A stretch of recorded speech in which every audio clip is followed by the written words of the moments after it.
Hey, and we're back. How you doing, fellas? We are getting ready to do a little job on Pee-wee. For those of you that don't know who Pee-wee is, my 570 RZR right behind me.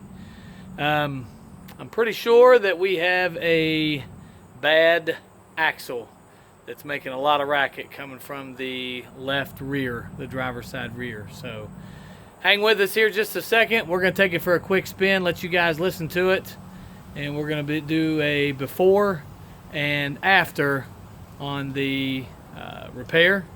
So hang tight with us, and we'll be right back with you. Thanks. All right, guys, we're back. This thing is making some pretty nasty racket. It's actually making a real loud squealing noise when going straight, and it's got a really bad clacking noise when you turn to the left, especially. So I'm going to move ahead and let you guys kind of listen to what I'm listening to as well.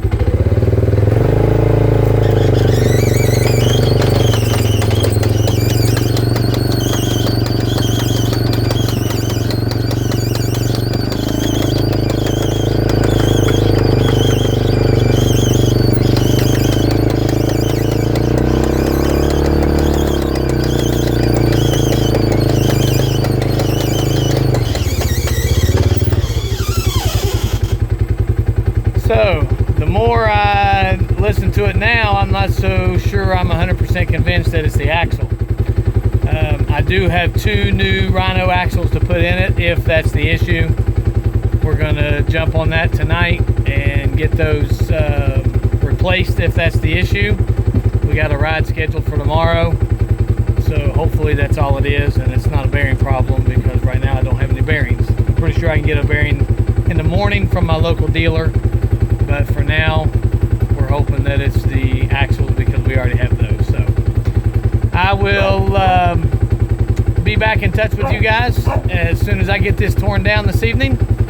And if you're not subscribed to my channel, go ahead and subscribe. Hit the subscribe button. And right beside of that, go ahead and hit the little bell icon. That way you can get notifications every time we post videos. And you'll get a notification for the next video, part 2 of the actual repair of regardless what it is, whether it's the axle, bearing, bearing carrier, or what. And my dog's kind of wanting to say a few words, I guess. Yeah, maybe. So anyways, we'll be back with you here in just a little bit, so hang tight and don't forget to enjoy the journey. We'll be right back with you. Thanks.